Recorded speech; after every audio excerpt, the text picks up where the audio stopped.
नेहरू जी ने मांग मांगी देशवासियों से, हे प्यारे देशवासियों, मेरे ऊपर संकट है, मुझे हर वस्तु की मदद कीजिए। तो गला भर दिया तो हमें रुआओ तो क्या लग रही थी कि मेरे पास राइफल होती तो दो चार मार के मर जाते।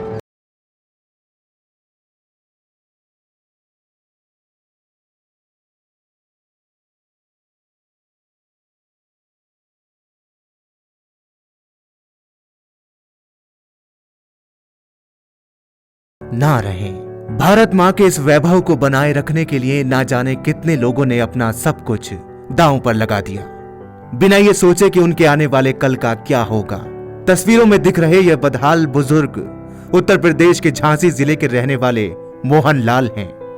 मऊ रानीपुर के अपने गांव सकरार में सड़क किनारे एक पॉलिथीन की झोपड़ी बनाकर अपना गुजर बसर कर रहे हैं।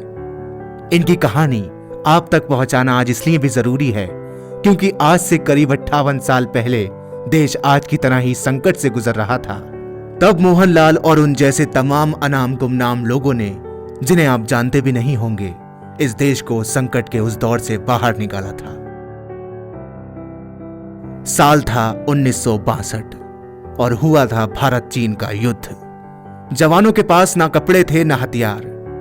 देश की आर्थिक हालत हिचकोले खा रही थी।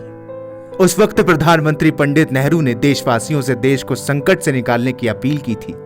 उस वक्त मोहनलाल और इन जैसे तमाम लोगों ने अपने देश को संकट से उबारने के लिए अपना सब कुछ देश के लिए न्यौछावर कर दिया।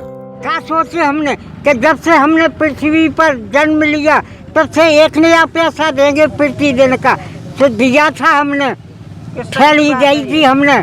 किस साल में दिया था आपने? उसमें 1962 में, जब ये चीन वालों ने हमला किया था उस वक्त भी भारत चीन के संकट से जूझ रहा था और आज भी 58 साल बाद 2020 में चीन से निकले कोरोना वायरस से मोहनलाल उस वक्त को याद करते हुए बताते हैं किस तरह से मंत्री और नेता देश भर में घूम घूम कर लोगों से सहयोग मांग रहे थे।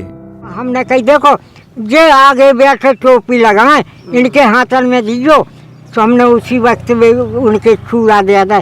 तो मंत्री महोदय जी ने जब बेहते बनारसी दास सहकार था मंत्री महोदय जी। अच्छा उस वक्त खोबा ऐसा करो मंत्री जी ने, तो माने ऐसे रख दे, तो बोले मंत्री जी बोले मोहन की माँ के कैनों में सर सीधा से झुकिए, दंग रहेगा तो पूरा। साल बदले, तारीखें बदली और वक्त की धूल मोहनलाल के नसीब पर जमा होती गई। जिस देश के लिए उन्होंने अपना सब कुछ दान कर दिया, उसी देश में आश्रयहीन लोगों को एक अदद छत मुहैया करने की कितनी भी योजनाएं चलाई गई हों, लेकिन मोहनलाल तक कभी ये योजनाएं नहीं पहुंची।